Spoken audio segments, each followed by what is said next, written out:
Hi, welcome to the Small Shed. Today I want to talk about hidden spaces and how to best use them. See you in a minute.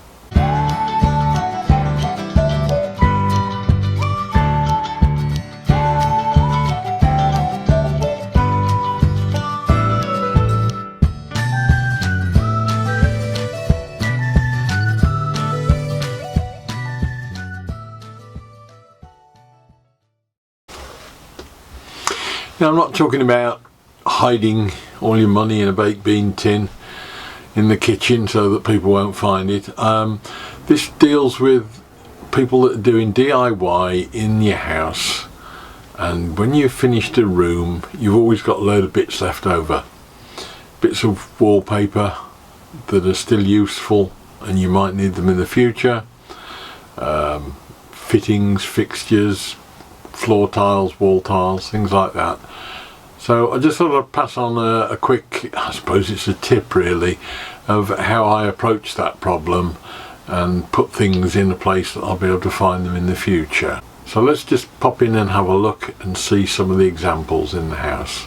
Now, this is what's brought the current video on. As you know, I've been working on this workroom for a few weeks and I'm reaching the stage now where I'm about to start decorating, but I've got some things left over.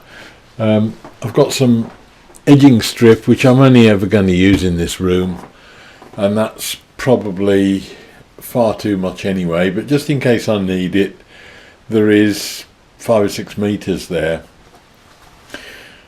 and if I put that in the garage I'll lose it. If I put it in the roof it'll get lost and buried. We also bought 6 of the door handles just in case, so there's a spare door handle. Anything like that.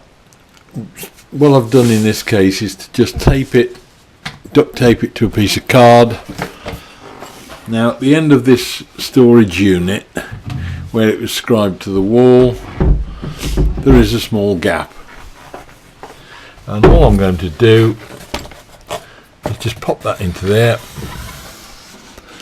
So if ever we need to do any more work on that,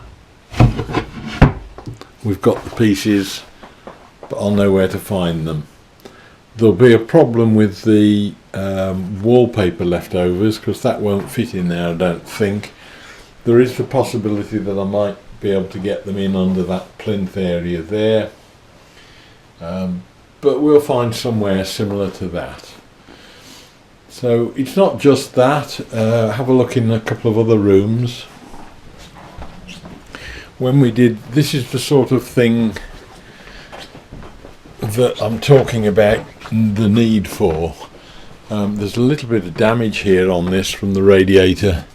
Paper's come away, and I had a very small leak on the roof there that's caused the problem.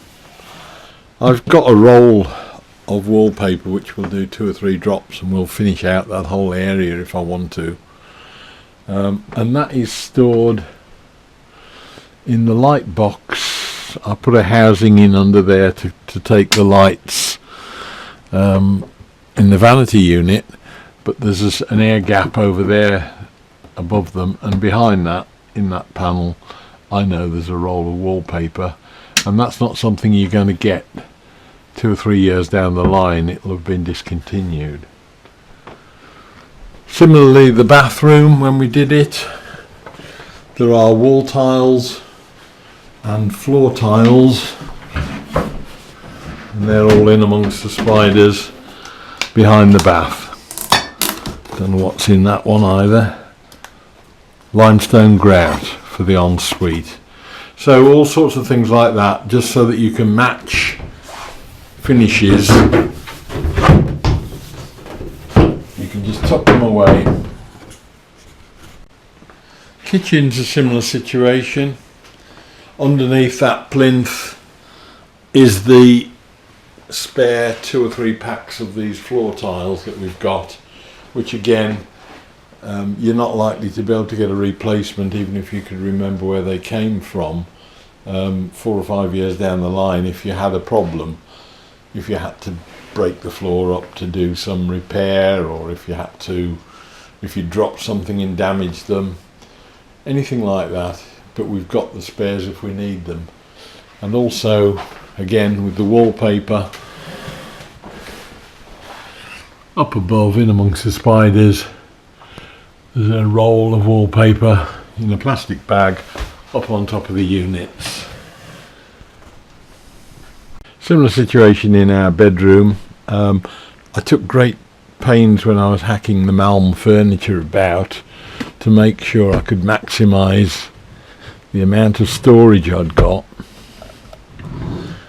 But what that's meant is that behind that face below this drawer there is an area that's virtually the size of a corner unit that's empty, and again all the spare bits of Malm furniture, offcuts, wallpaper, anything like that that we've used on the room is all stored in there. So again, if I need to, I can always refer to it and go back to it. So I hope that was of use. It's almost impossible to get wall tiles, floor tiles, wallpapers matched years on if there's a problem, and I've found on several occasions it's just worth keeping these things tucked away safely. The workroom that I'm redoing at the moment, when we had the log burner fitted, they ripped all the flue out and reboxed it, and it was fortunate that I could repaper it with a matching paper. It was a very slight fading difference on it, but it was better than having to A, redecorate the whole room, or B, leaving it just bare plaster until I came round to sorting it out 2 or 3 years later. So I hope it's a useful tip. Look forward to seeing you next week. See you then. Bye.